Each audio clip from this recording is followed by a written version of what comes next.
Good evening, ladies and gentlemen, and I welcome all of you to a little bit of an impromptu video we're doing tonight because, well, first of all, after responding to problems I've heard about my microphone, hopefully this is a better alternative because the microphone for my Logitech Stream camera is actually a lot better than my 6-year-old Blue Snowball. So hopefully you guys will be able to hear me all right. But if you can't, turn the volume up or something. I don't know. So, last night we had. Well, actually, this goes as far back as August 10th, but I only just found these things out because obviously I don't follow Chris on Blue Sky, but Chris has apologized for what you may be asking. Well, everyone, I realize and understand that over the years I have been a real jerk.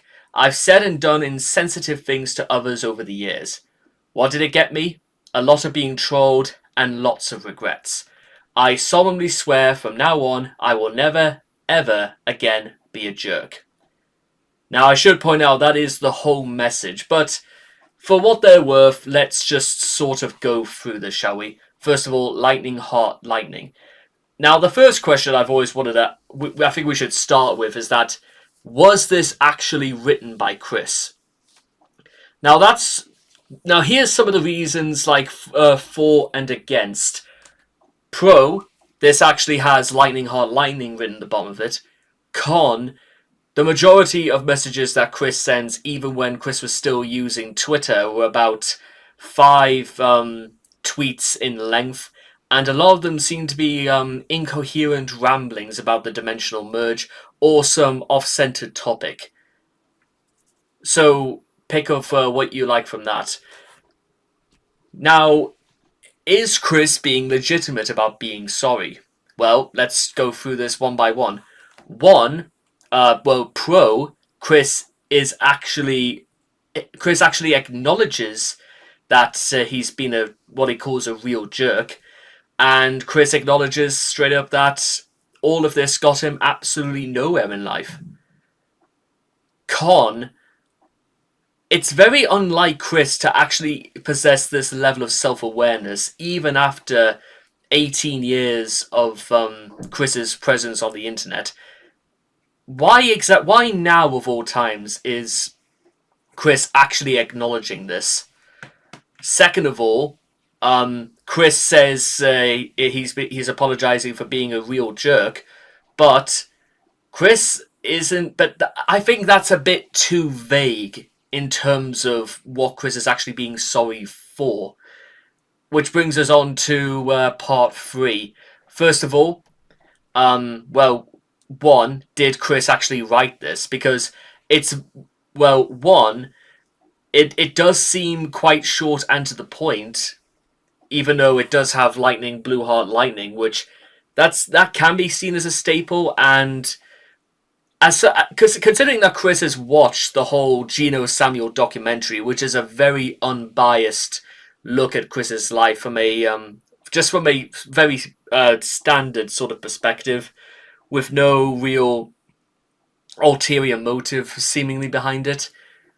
Con, even when that series was going out, Chris would frequently go to the comment section and try to fact check reality in terms of what was real, what wasn't real, what Geno missed out on, despite the fact that evidence dictates to the contrary, that whatever Chris's intentions were, they were not communicated in the way he seemingly wanted them to be. So this whole area of sort of self-awareness is also brought into question. Which leads us on to part 4. We know that Chris, again, we've been over the thing about this being too vague in terms of what's going on. And to pile that on top again, first of all, why has Chris therefore disabled the replies? Except for one, apparently, but we'll probably won't know what that was. So, also, there's 2:34 in the morning, so what on earth was Chris probably doing at 2:34 in the morning? Because he wasn't streaming, as far as I'm concerned. He was busy doing his Transformers reviews or whatever he does now on Blue Sky. So if so, here's the thing: is Chris really that sorry about? And again, the whole prospect of Chris's apologizing, it goes in one of two directions.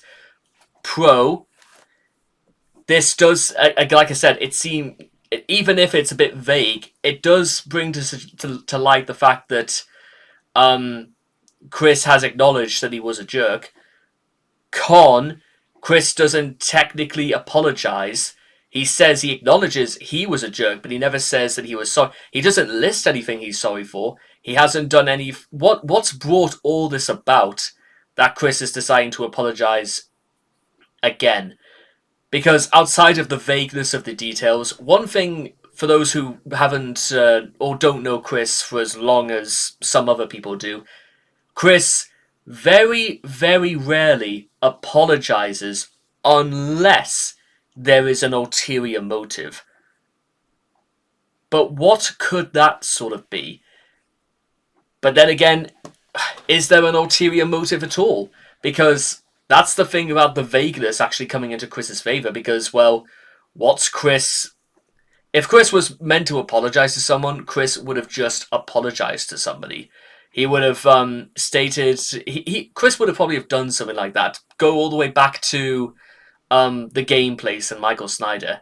It took a very, very long time, but Chris did sort of acknowledge it, but unfortunately seemed a little bit out of kilter to the idea that even sorry couldn't be good enough, and that, well, Snyder had to put his foot down hard once and for all on this.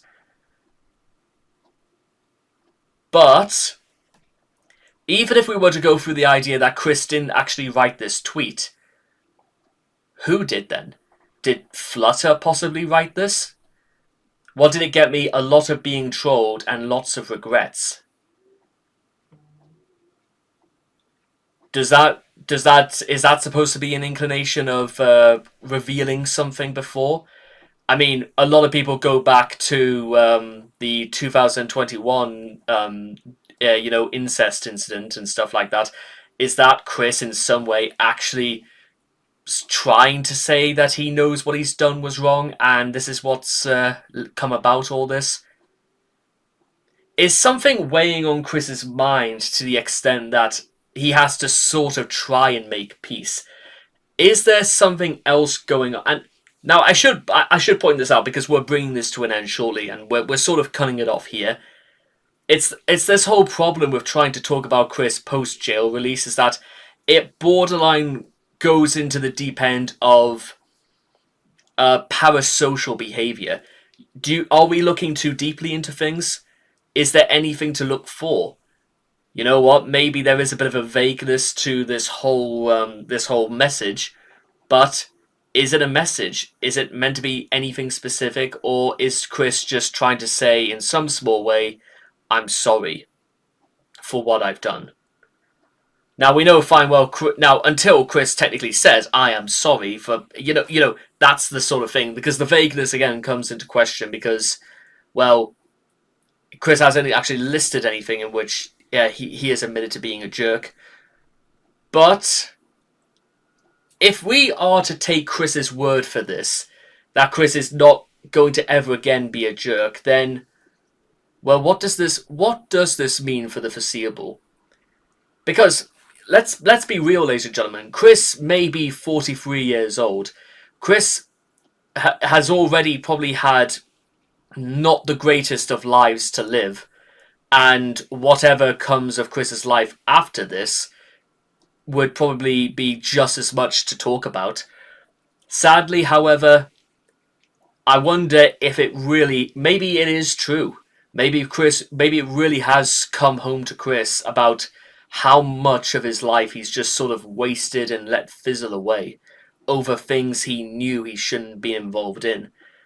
I mean, I'm 27 years old, ladies and gentlemen, and back in 2009, when Chris was also 27 years old, he spent a lot of time during August completely beside himself and shouting down the camera at somebody who was trying to also be called Christian Weston Chandler. And I don't know about you guys, but has it? I think it has it finally come home to Chris. Is Chris actually going to try and redeem himself? Or is he just going to say, I'm not going to do anything bad, I'm just going to try and just be normal? Is this redemption? Or is this just a way of moving on? I don't know. I don't know if it was even Chris who wrote this. I don't even know what has brought any of this about. But for what we know, ladies and gentlemen, is that we have to take this. Do we take this at face value? Well, if this is written by Chris, then maybe we should, but actions do speak louder than words, so we're just going to have to let Chris's actions for the foreseeable determine, if you will, the validity of this claim. But until then, what do you guys think? And we'll leave it for there. So I'll see all of you guys again next time. Thank you.